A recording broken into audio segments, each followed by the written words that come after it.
No, no, no, no.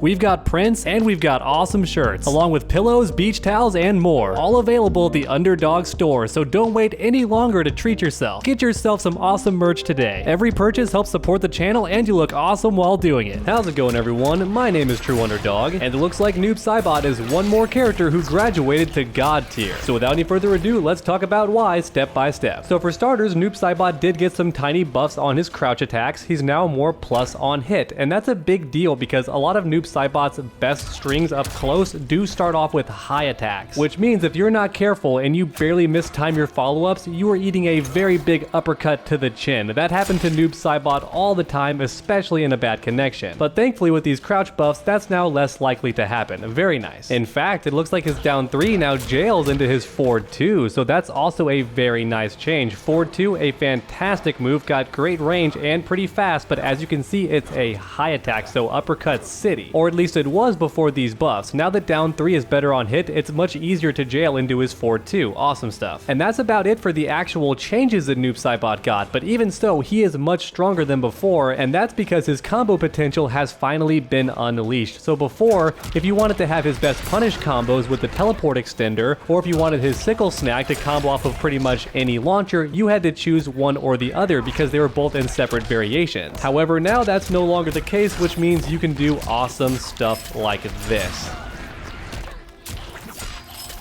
Already, that's almost 40%, and that combo was not optimal. You can actually get more damage, especially on the male characters because their hurt box is a bit bigger. But I don't think anybody's going to be disappointed with 40% damage from mid-screen. But what if you punish a throw or a high attack? Everyone's always mashing on Noob Saibot, now it's his turn. What's that damage look like?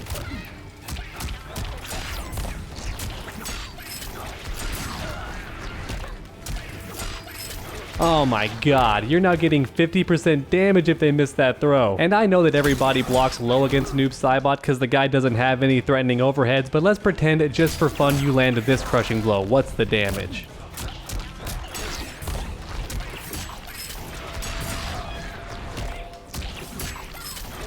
Oh my god, it's even more damage. We're approaching 55%, and keep in mind, what if you're low on health and you also have Fatal Blow? This guy's easily getting 60%. And once again, these combos are not optimal, and we're still getting ridiculous damage.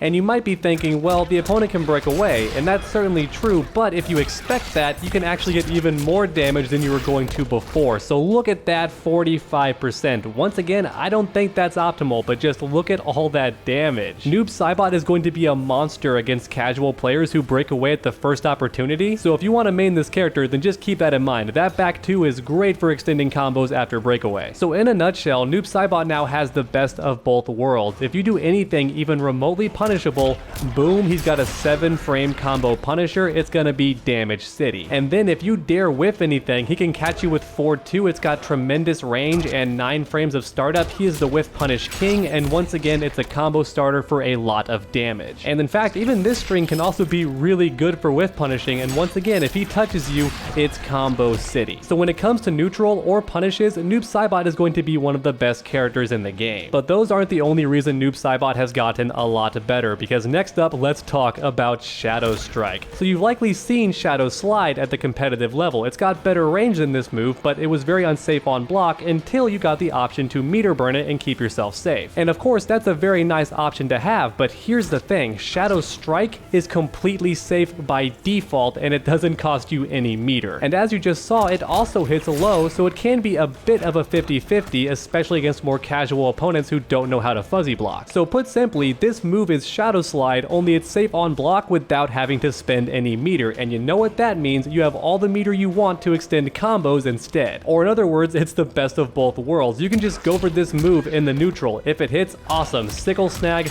get your combo going, but if it's blocked, no big deal, you have Shadow Strike, you're completely safe on block at -6. And for a vast majority of strings, this Shadow Strike does not even have a flawless block gap, but even if they do flawless block it, check this out, it's only -6. 6, which means the opponent has to do a reversal. That's going to cost them 1 offensive bar and 1 defensive bar. So if they don't have both of those things, then they can't punish you anyway. So as you can see, Shadow Strike is superior in nearly every way. The only place it's lacking is its range. It does not combo after certain moves like his back 3 at max range. Alright, let's try one more time. As you can see, at max range it does not reach, but his back 1 it seems to always combo after, even from further away. So that's a good thing still. It's still a very awesome move, make no mistake. It hits low and it's safe on block without having to spend any of that precious offensive meter, which means more awesome combos for you. However, this variation I made does have one crucial weakness, so I do not have the Spirit Ball, which means I can't end this string and be very plus on hit. Instead, I am neutral at 0, or I can knock them down and go for a bit more damage. And then on top of that, I also have 0 projectiles outside of the Shadow Tackle, which isn't bad, but keep in mind if Noob Saibot gets hit before this move reaches the opponent, it will go away, so it doesn't even trade in a lot of keep away battles. And while Noob Saibot does have a teleport, it's not the best because it does take him a while to get off screen and you can hit his feet all the way up, and then if the opponent blocks it, they get a crushing blow punish. Because don't forget, his teleport hits high, so when they block it, they can do a down 2 and every character gets a crushing blow punish. So with that in mind, here's the second custom variation that I made. As you can see, it has the Spirit Ball, which means I get to restand the opponent and hit them with this, and I'm at +5. That means